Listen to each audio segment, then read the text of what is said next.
Alô, meu povo, boa tarde para você que está em casa, começou Ligado no Esporte. Nós estamos ao vivo, regiões de Araçatuba, São José do Rio Preto, Presidente Prudente, todo mundo com a gente. A partir de agora, a gente vai aproveitar então conhecer os assuntos do programa de hoje. Agora, roda para mim. Com medo de um vexame, o Palmeiras quer evitar qualquer zica no jogo desta noite contra o Sampaio Corrêa pela Copa do Brasil. O Verdão precisa da vitória para avançar no torneio. Em busca da recuperação, depois de 2 derrotas seguidas no Campeonato Paulista, a equipe de handebol de Araçatuba acerta os pontos para fazer as pazes com a vitória.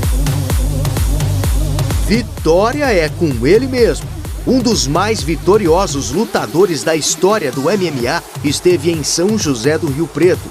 Rodrigo Minotauro realizou um bate-papo com a molecada com direito a cabo de guerra, mas desta vez ele perdeu. Só não pode perder o Ligado no Esporte, que já começou. Vamos começar falando de Copa do Brasil, tá? O Palmeiras tenta evitar hoje um dos maiores vexames na história recente do clube, né? O time pega o Sampaio Corrêa pela Copa do Brasil e precisa da vitória para poder avançar de fase, tá? Para isso, o técnico interino escala um time ofensivo, você vai ver agora na tela. Tudo o que o Palmeiras precisava era de uma vitória antes do jogo desta noite. E ela veio. No final de semana, o Verdão conseguiu bater por 2-1 o Goiás, que até então estava bem no Campeonato Brasileiro. Esta vitória ajudou a aliviar um pouco a pressão, mas isso não basta. Para a paz voltar a reinar de vez, o Palmeiras tem que avançar de fase hoje de qualquer jeito. Alberto Valentim fica no banco em mais uma oportunidade para mostrar o que sabe, já que nenhum técnico ainda foi contratado. E olha, o Alberto não está com medo não. Vai mandar a campo um time ofensivo com 3 atacantes. O problema é que o treinador conta com desfalques importantes. Fernando Praz e Bruno César estão machucados, enquanto Valdívia já está à disposição da seleção chilena. A provável escalação deve ter Fábio, Wendel, Lúcio, Marcelo Oliveira e William Matheus, Renato, Wesley e Mendieta, Diogo, Leandro e Henrique.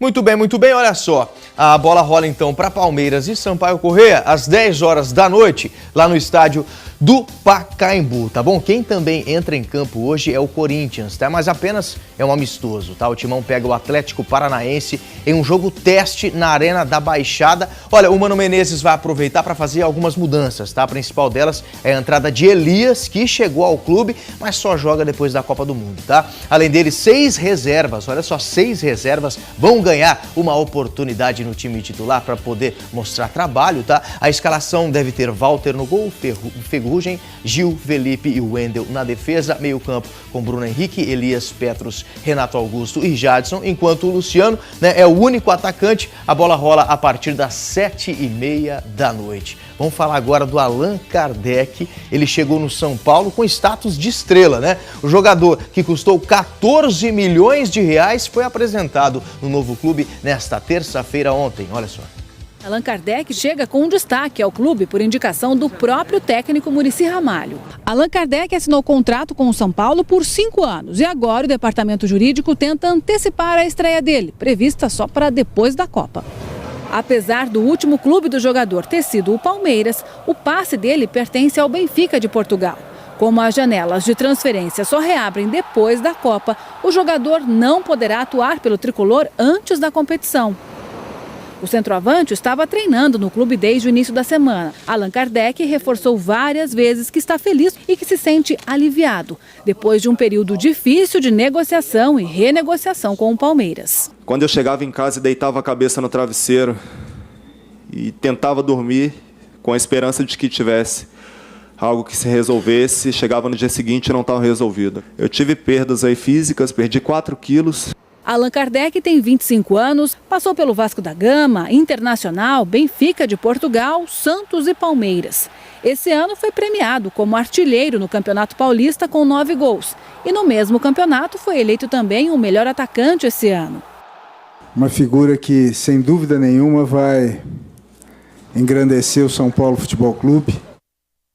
Muito bem, dá pra ver que o Allan Kardec tá feliz da vida lá no Tricolor, não é verdade? Mas além dessa transferência dele do Palmeiras pro São Paulo, tem outra história aí no futebol brasileiro que tá dando o que falar. É a confusão, né, lá em BH, tá dando o que falar mesmo. O diretor do Cruzeiro, Alexandre Matos, ele foi denunciado no Superior Tribunal de Justiça Desportiva por discriminação. Tá, não sei se vocês viram, mas ele disse que a bandeirinha, né, a Fernanda Colombo, muito bonita ela por sinal, ela deveria trocar o futebol pelas páginas de uma revista masculina. Olha só o que ele disse. A bandeirinha foi afastada da comissão de arbitragem por 2 rodadas para poder realizar aí um curso de reciclagem. Vamos ver.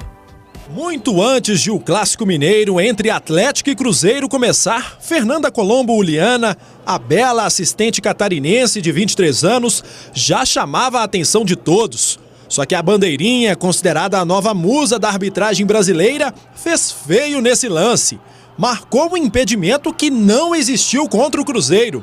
O Atlético venceu e o rival não achou nada bonito o erro da moça. Essa bandeirinha, ela é bonitinha e estão querendo promover ela. E promover não é assim. E ela errou muito, não foi pouca coisa. Quando erra um pouquinho a gente tem, mas quando é demais não. Então eu acho que tem que efetivamente acontecer alguma coisa para não prejudicar tanto assim o espetáculo e interferir diretamente no resultado. A atuação da assistente na última quarta-feira, no jogo entre São Paulo e CRB pela Copa do Brasil, também foi criticada. As declarações acabaram gerando uma polêmica extra. O eterno confronto entre a beleza contra a competência. A comissão de árbitros da CBF reconhece que Fernanda Uliana errou e a bandeirinha vai ficar alguns jogos sem trabalhar. Mas há quem entenda que tudo isso não passa de uma jogada do time do preconceito contra a mulher no futebol. Nós temos visto aí muitos marmanjos tendo erro pior do que ela. E olha, juízes que têm muitos anos de profissão. Dentro de campo foi péssima, né? Mas a beleza ela é linda.